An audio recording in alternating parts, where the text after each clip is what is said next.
सर्वांना नमस्कार. आपणा सर्वांचे मी स्वागत करतो. मंडळी, आज आपण श्री गुरुचरित्र ग्रंथाच्या 18व्या अध्यायाचे पारायण आणि या अध्यायाची कथा म्हणजेच या अध्यायाचा मराठीतून अर्थ श्रवण करणार आहोत. 18वा अध्याय अतिशय श्रेष्ठ आहे. हा अध्याय श्रद्धेने भक्तीने जर श्रवण केला तर त्या भाविकाच्या सर्व मनोकामना पूर्ण होतील. धनाची आणि वैभवाची व ऐश्वर्याची प्राप्ती होईल अशी या अध्यायाची फलश्रुती आहे. प्रथम आपण या अध्यायाचे पारायण करू व पारायण पूर्ण झाल्यानंतर या अध्यायाचा मराठीतून अर्थ श्रवण करू. पारायणाला सुरुवात करूया. श्री गणेशाय नमः. श्री सरस्वतये नमः. श्री गुरुभ्यो नमः. श्री जगद्गुरु दत्तात्रयाय नमः. जय जया सिद्धमुनी तू तारक भवार्णी, सुधारस आमुचे श्रवणी, पूर्ण केला दातारा. गुरुचरित्र कामधेनू ऐकता न धाये माझे मन, कांक्षित होते अंतःकरण, कथामृत ऐकावया.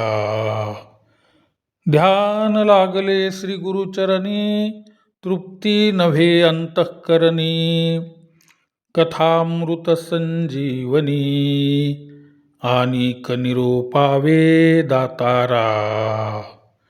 येणे परी सिद्धासी विनवी शिष्य भक्तिसी, माथा लावून चरणासी, कृपा भाकी तये वेळी. शिष्यवचन ऐकोनी संतोषला सिद्धमुनी, सांगतसे विस्तारोनी, ऐका श्रोते एकचित्ते. ऐक शिष्या शिखामणी, धन्य धन्य तुझी वाणी, तुझी भक्ती श्री गुरुचरणी, तल्लीन झाली परियेसा. तुझ करिता आम्हासी चेतन जाहले परियेसी, गुरुचरित्र आद्यंतेसी, स्मरण जाहले अवधारी. भिल्लवडी स्थान महिमा, निरोपिला अनुपमा, पुढील चरित्र उत्तमा, सांगेन ऐका एकचित्ते. क्वचित काळ तये स्थानी, श्री गुरु होते गौप्येनी, प्रकट जाहले म्हणोनी, पुढे निघाले परियेसा. वरुणा संगम असे ख्यात, दक्षिण वाराणसी म्हणत, श्री गुरु आले अवलोकित, भक्तानुग्रह करावया. पुढे कृष्णा तटाकात, श्री गुरु तीर्थे पावन करीत, पंचगंगा संगम ख्यात, तेथे राहिले 12 आब्दे. अनुपम्य तीर्थ मनोहर, जैसे अविमुक्त काशीपुर, प्रयाग समान तीर्थ थोर, म्हणूनी राहिले परियेसा. कुरवपूर ग्राम गहन, कुरुक्षेत्र तोची जान, पंचगंगा संगम कृष्णा, अतिउत्तम परियेसा. कुरुक्षेत्री जितुके पुण्य, तयाहुनी अधिक असे जान, तीर्थे असती अगण्य, म्हणून राहिले श्री गुरु. पंचगंगा नदी तीर प्रख्यात असे पुराणांतर, 5 नामे आहे तिथोर, सांगेन ऐका एकचित्ते. शिवा भद्रा भोगावती कुंभी नदी सरस्वती पंचगंगा ऐसी ख्याती महापातक संहारी. ऐसी प्रख्यात पंचगंगा आली कृष्णेची या संगा. प्रयागाहून असे चांगा संगमस्थान मनोहर. अमरापूर म्हणजे ग्राम स्थान असे अनुपम्य. जैसा प्रयाग संगम तैसे स्थान मनोहर. वृक्ष असे औदुंबर प्रत्यक्ष दाना कल्पतरू.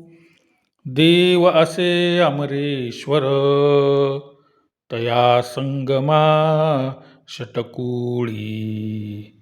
जैसी वाराणसी पुरी गंगा भागीरथी तिरी. पंचनदी संगम थोरी तत्समान परियेसा. अमरेश्वर सन्निधानी आहेत 64 योगिनी. शक्तितीर्थ निर्गुणी प्रख्यात असे परियेसा.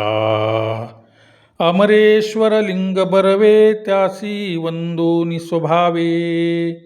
पूजिता नर अमर होय विश्वनाथ तोची जाना. प्रयागी करिता माघ स्नान जे पुण्य होय साधन. शतगुण होय तयाहून एक स्नाने परियेसा. सहज नदी संगमात प्रयाग समान असे ख्यात.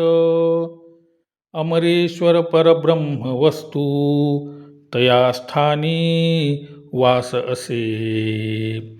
या कारणे ते स्थानी कोटी तीर्थे असती निर्गुणी. वाहे गंगा दक्षिणी वेणी सहित निरंतर. अमित तीर्थे तया स्थानी सांगता विस्तार पुराणी. अष्टतीर्थ ख्याती जान तया कृष्णा तटाकात. उत्तर दिसी असे देखा वाहे कृष्णा पश्चिम मुखा. शुक्लतीर्थ नाम ऐका ब्रह्महत्या पाप दूर होय. औदुंबर सन्मुखेसी तिन्ही तीर्थे परियेसी. एकानंतर एक धनुषी तीर्थे असती मनोहर. पाप विनाशी काम्य तीर्थ तिसरे सिद्ध वरद तीर्थ.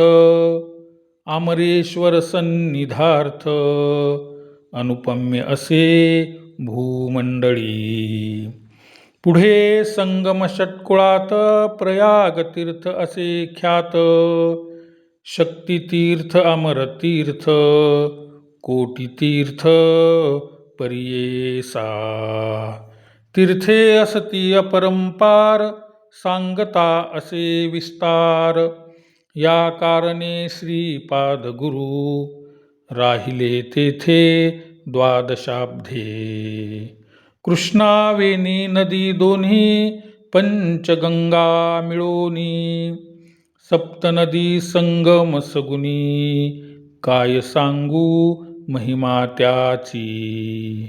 ब्रह्महत्यादी पातके जळोनी जाती स्नाने एके.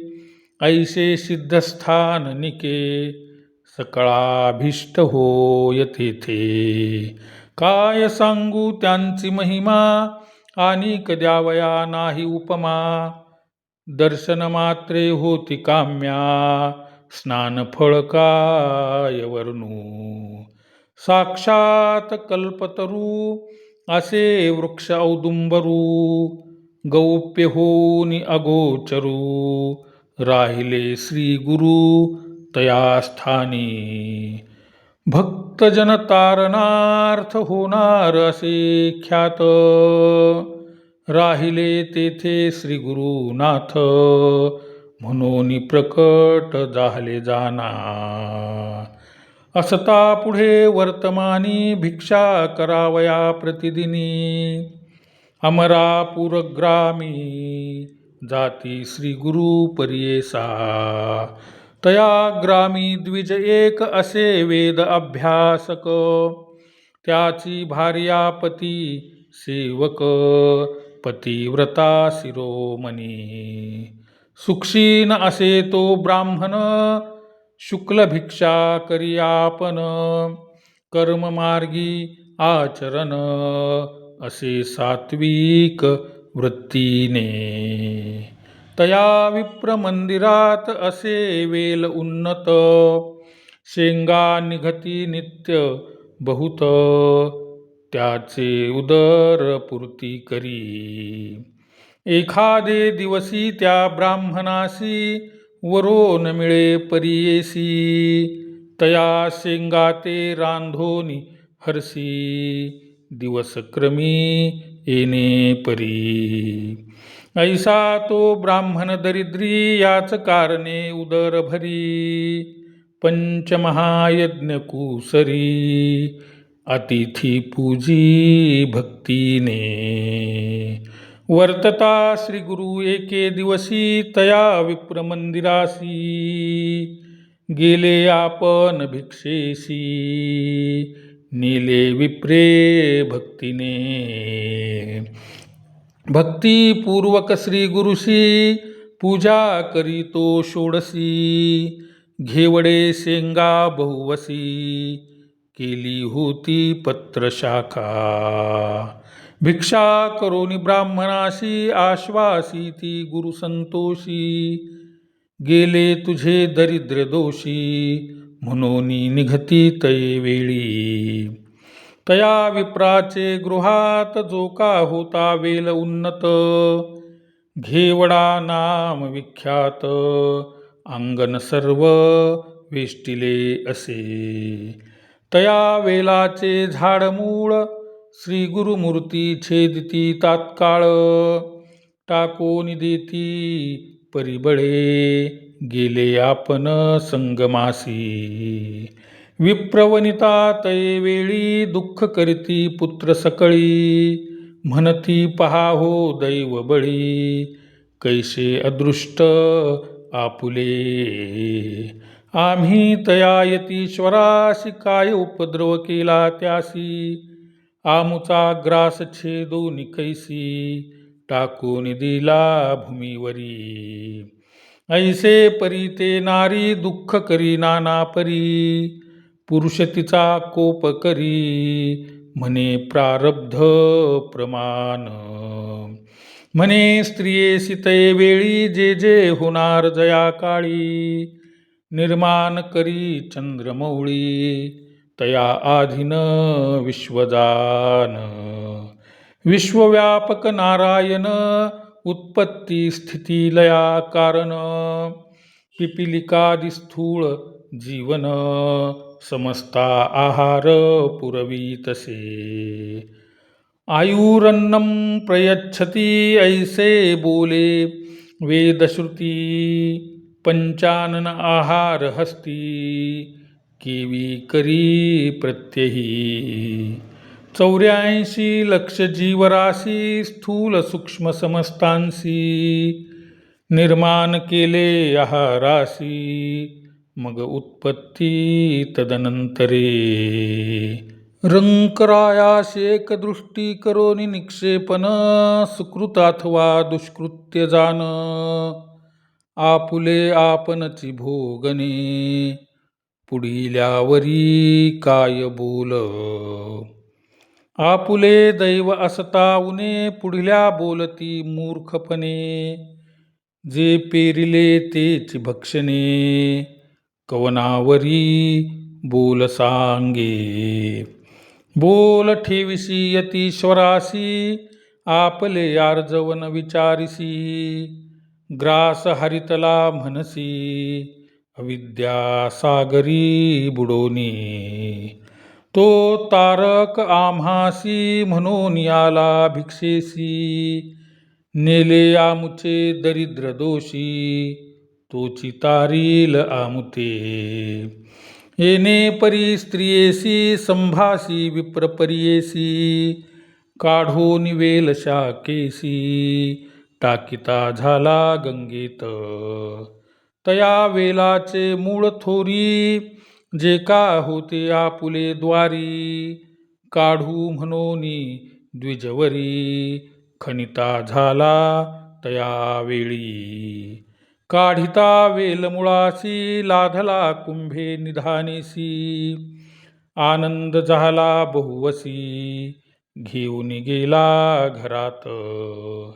म्हणती नवल काय वर्तले, यतीश्वर आम्हा प्रसन्न झाले, म्हणून ह्या वेला छेदिले, निधान लाधले आम्हासी. नर नव्हे तो योगीश्वर, होईल ईश्वरी अवतार, आम्हा भेटला दैन्यहर, म्हणती चला दर्शनासी.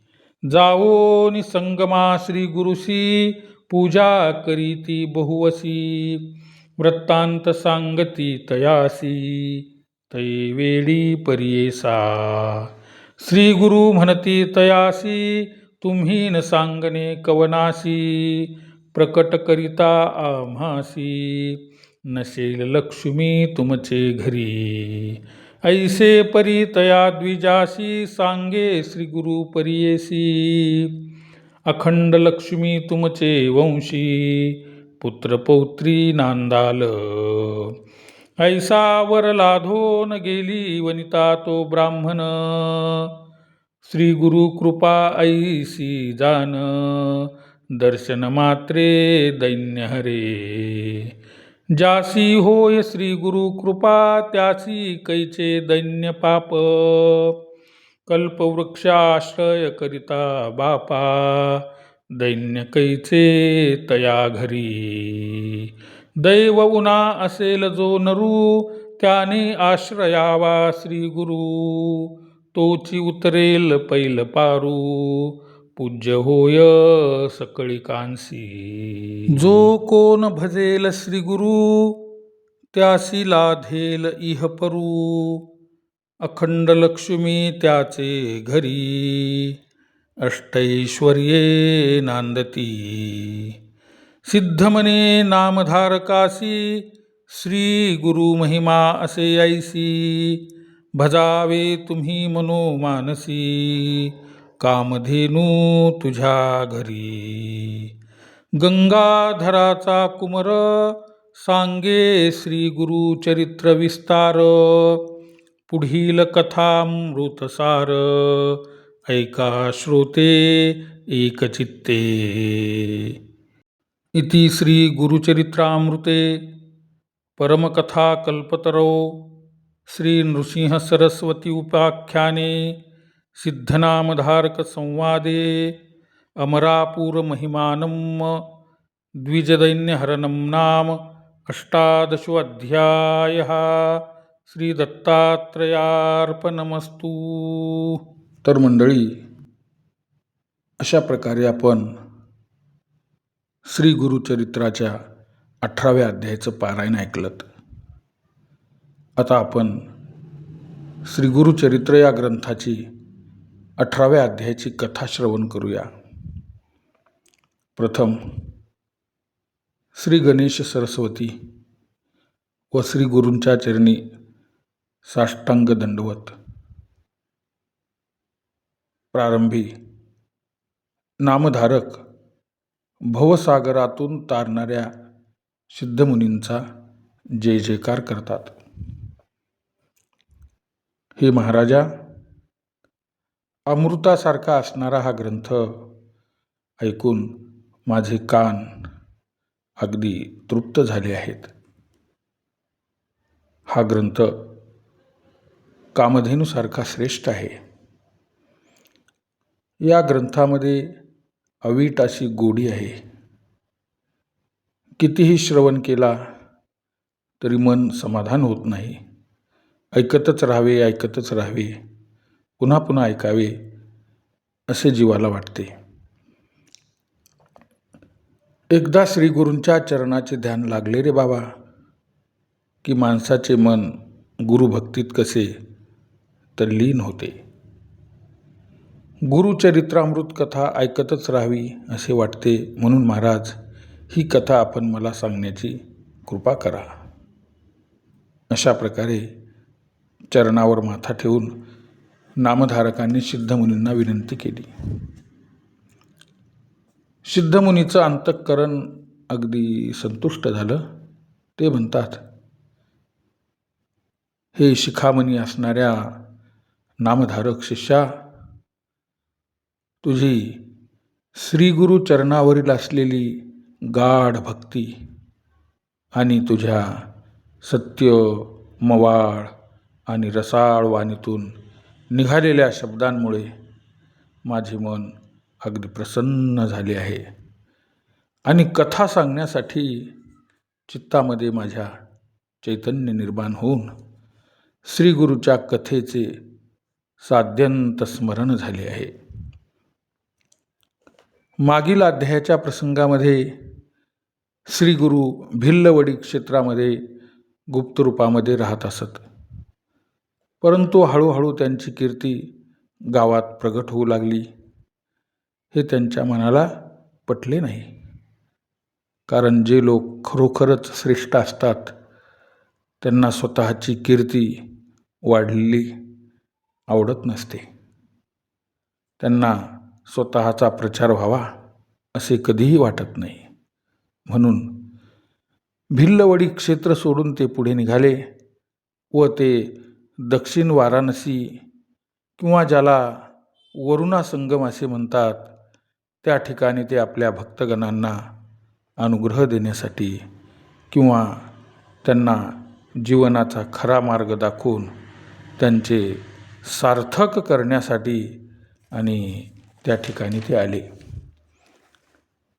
नंतर त्यांनी कृष्णा नदीतीर मार्गे मार्गक्रमण करत करत वाटेने जाताना लागणारी सर्व पावन अशी तीर्थे करत करत पंचगंगा संगम तीर्थ, ज्याचा महिमा काशी क्षेत्रापेक्षा व प्रयाग तीर्थापेक्षाही श्रेष्ठ आहे, अशा पंचगंगा संगमामध्ये त्यांनी 12 वर्ष वास्तव्य केले.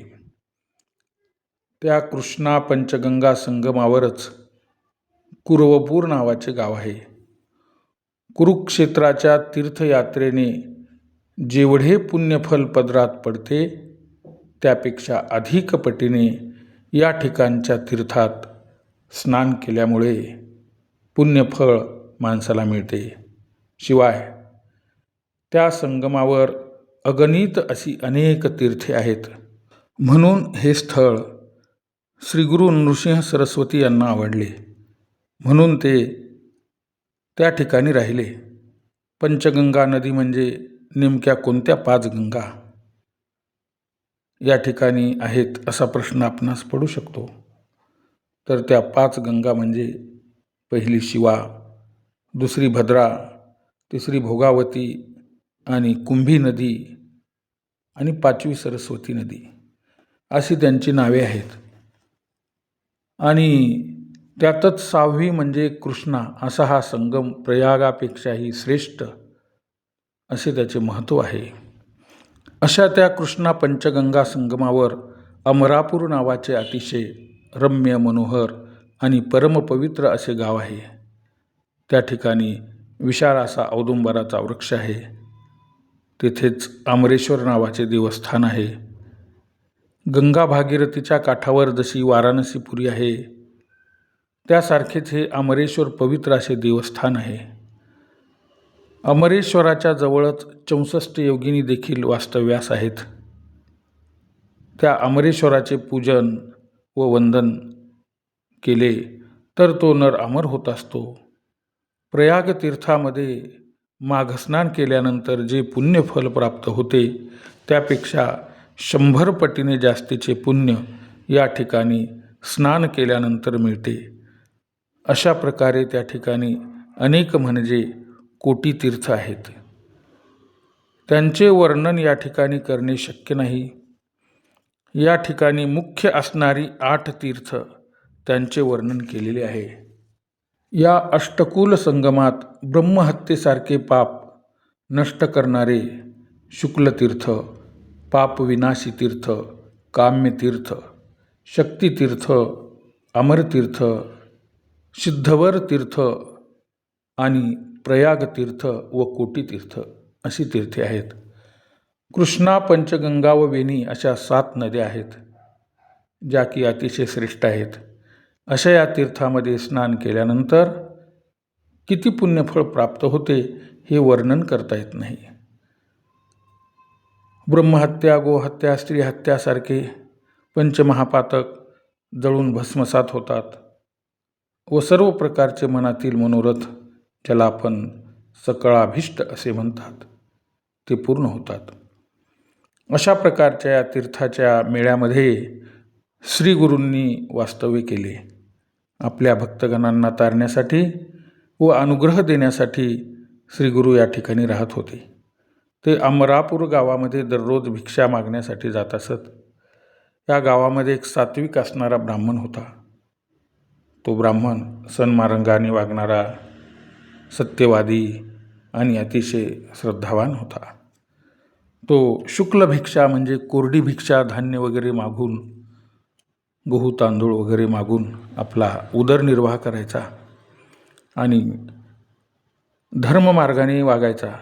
मिळेल तेवढ्याच भिक्षेमध्ये स्वतःचा उदरनिर्वाह करायचा व आपल्या घरी आलेल्या अतिथीचे भक्तिभावाने पूजन वगैरे करून त्यांच्याकडे उपलब्ध असेल ते अन्नधान्य घेऊन त्याचा स्वयंपाक करून श्रद्धेने अतिथीला भोजन द्यायचा. प्रसंगी स्वतः उपवासी राहायचा, पण अतिथ्याला भोजन घालतच असे. त्याची पत्नी देखील तशीच सुशील, पतिव्रता आणि विनयसंपन्न होती. दोघेही जण अतिशय विचारपूर्वक व सामंजस्याने आपल्या प्रपंचाचा गाडा चालवायचे. त्यांच्या दारामध्ये घेवड्याच्या शेंगांचा भला मोठा वेल होता. त्याला भरपूर शेंगा यायच्या. एखाद्या दिवशी जर ब्राह्मणाला भिक्षा मिळाली नाही तर तो या शेंगा रांधून त्यावरच आपली गुजराण करायचा व नेहमी तो समाधानी राहायचा. एवढे मात्र खरे. एके दिवशी या ब्राह्मणाचे भाग्य उजळले. श्री गुरु माऊली नृसिंह सरस्वती महाराजांच्या घरी आली. महाराजांचे आगमन झाले. ब्राह्मणाला खूप खूप आनंद झाला. मोठ्या हर्ष आणि उल्हासाने श्रीगुरूंचे स्वागत केले. भक्तिपूर्वक श्रीगुरूंची पूजा केली. श्रीगुरूंची पाद्यपूजा केली. त्यांचे पाय धुतले.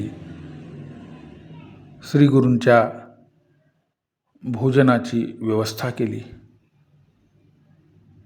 मुख्यतः घेवड्याची भाजी व घेवड्यापासून बनवलेले पदार्थ आणि घरामध्ये थोडेफार शिल्लक असलेले धान्य यापासून स्वयंपाक तयार केला व गुरु महाराजांना यथोक्त भोजन दिले.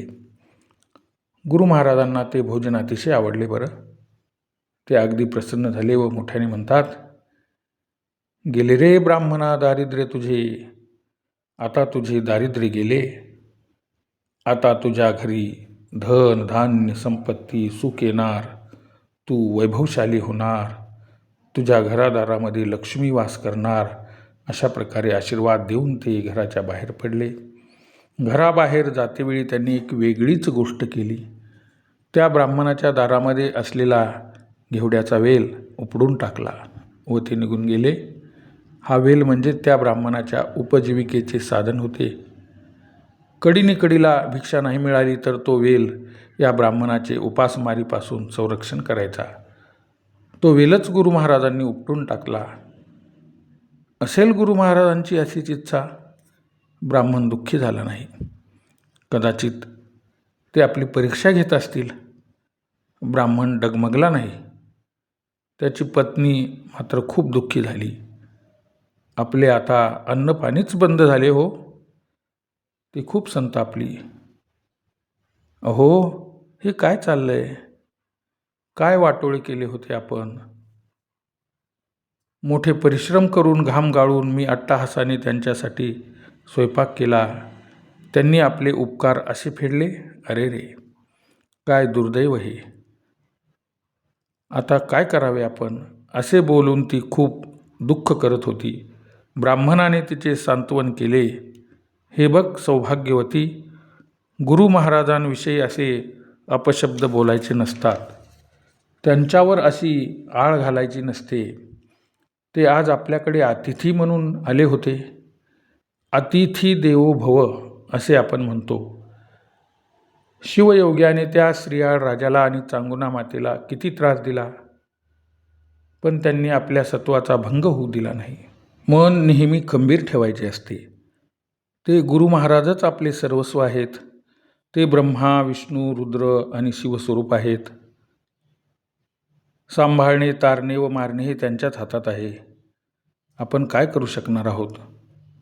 ते सर्व प्राणीमात्रांना अन्नाचा पुरवठा युगानुयुगे करतात.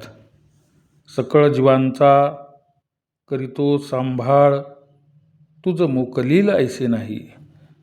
84 लक्ष योनी जीवजंतू त्यांच्या कृपा आशीर्वादावर जगतात. असेल आपल्याच पापाचा भोग काही. आपण पूर्वी कोणाला तरी दुःख दिले असेल किंवा उपवासी ठेवले असेल, त्यामुळे त्यांनी आपला तो वेल उपटला. असेल आपले दैवच खोटे, तर आपण दुसऱ्याला विनाकारण बोलणे हे मूर्खपणाचं लक्षण आहे बरं. अशी वागण्याची तुझी ही रीत बरोबर नाही. ते आपले केवळ अतिथीच नाहीत, तर ते आपले श्रीगुरू आहेत हे लक्षात ठेव. त्यांची कृपा व आशीर्वाद या गोष्टी वायफट जाणार नाहीत. ते नक्कीच आपल्यावर कृपा करतील. तू शांत हो. असे तिचे सांत्वन केले व त्या ब्राह्मणाने तो वेल गंगेत नेऊन टाकून दिला. विनाकारण झालेल्या गोष्टीला खत पाणी मिळायला नको. पुन्हा पुन्हा एकच गोष्ट आपल्या डोक्यात यायला नको. म्हणून त्या ब्राह्मणाने तो वेल मुळासहित अगदी खोदून काढायचं ठरवलं. वेलाच्या मुळाशी खोदायला सुरुवात केल्याबरोबर एकदम चमत्कार झाला. खोदता खोदता त्याला एकदम त्या वेलाच्या मुळाशी धनाचा हंडा दिसला. त्या हंड्यामध्ये भरपूर सोने, नाणे, रत्ने, जड, जवाहीर, हिरे, मोती वगैरे त्याने पाहिले. त्या ब्राह्मणाला खूप खूप आनंद झाला. तो हंडा घेऊन घरात गेला. त्याने आपल्या पत्नीला हे सर्व वर्तमान सांगितले. खरोखरच ही सर्व त्या श्रीगुरूंचीच कृपा आहे बरं का. श्रीगुरू म्हणजे केवळ ईश्वराचाच अवतार आहेत. त्या गुरु महाराजांची कृपा आपल्यावर झाली आहे. आता आपण ताबडतोब श्रीगुरूंची भेट घ्यायला पाहिजे. श्रीगुरूंच्या दर्शनाला जायला पाहिजे. ही आनंदाची बातमी त्यांना सांगायला पाहिजे, असा विचार केला आणि पती पत्नी लगेचच वरुणा पंचगंगा संगमावर आले. श्रीगुरूंच्या चरणावर दंडवत नमस्कार घातला. महाराज, आपण खरोखरच धन्य आहात. आम्हा दीनदुबळ्यांचा आपण सांभाळ करत असता. आपण फार कृपाळू आहात. महाराज, काय वर्णन करू. आपण फार कृपाळू आहात. श्रीगुरूंची षोडशोपचाराने पूजा केली आणि धनाच्या हंड्याचा घडलेला वृत्तांत गुरूंना त्यांनी सांगितला. ठीक आहे, ही त्या ईश्वराची कृपा आहे. तो तुमचे भले करील, करतच राहील. पण एक गोष्ट लक्षात ठेवा. हा जो धनाने भरलेला हंडा तुम्हाला सापडला आहे, ही बातमी तुम्ही कधीही कोणालाही सांगू नका. ही गोष्ट अगदी गुपित ठेवा. ही बातमी जर तुम्ही दुसऱ्याला सांगितली तर तुमच्यावर मोठे संकट येईल. तुमच्या संसाराचे वाटोळे होईल. तुमच्या घरातील लक्ष्मी निघून जाईल. तर आता ठीक आहे, तुम्ही आता घरी जा. तुमच्या घरी अखंड लक्ष्मी नांदेल. मुले बाळे, पुत्र पौत्राने व धनधान्य संपत्तीने तुमचे घर अगदी भरून जाईल. असा श्रीगुरूंनी त्या ब्राह्मणाला आशीर्वाद दिला. तो ब्राह्मण आपल्या पत्नीसहित घरी आला व सुखाने आनंदाने राहू लागला. तो सतत गुरुभजन करत असे. त्याचे सर्व दुःख दैन्य दूर झाले. ज्याच्यावर गुरुची कृपा झाली त्याचे पाप ताप दैन्य सर्व निघून जात असते. ज्या माणसाला वाटत असेल आपण दुर्दैवी आहोत, त्या माणसाने असा विचार करणे सोडून द्यावे व श्रीगुरूला शरण जावे. त्याचे दुर्दैव नाहीसे होईल. इहलोकात त्याला सुख मिळेल. परलोकात देखील तो सुखी होईल. त्याच्या घरी अखंड लक्ष्मी नांदेल. अशी श्री गुरूंची कृपा महान आहे. सिद्धमुनी म्हणतात, नामधारका, बघितलास कसा श्री गुरु कृपेचा महिमा आहे. अशा प्रकारे या ठिकाणी श्री गुरु चरित्र ग्रंथाचा 18वा अध्याय किंवा 18व्या अध्यायाची कथा या ठिकाणी आपण ऐकली बरं काय. धन्यवाद.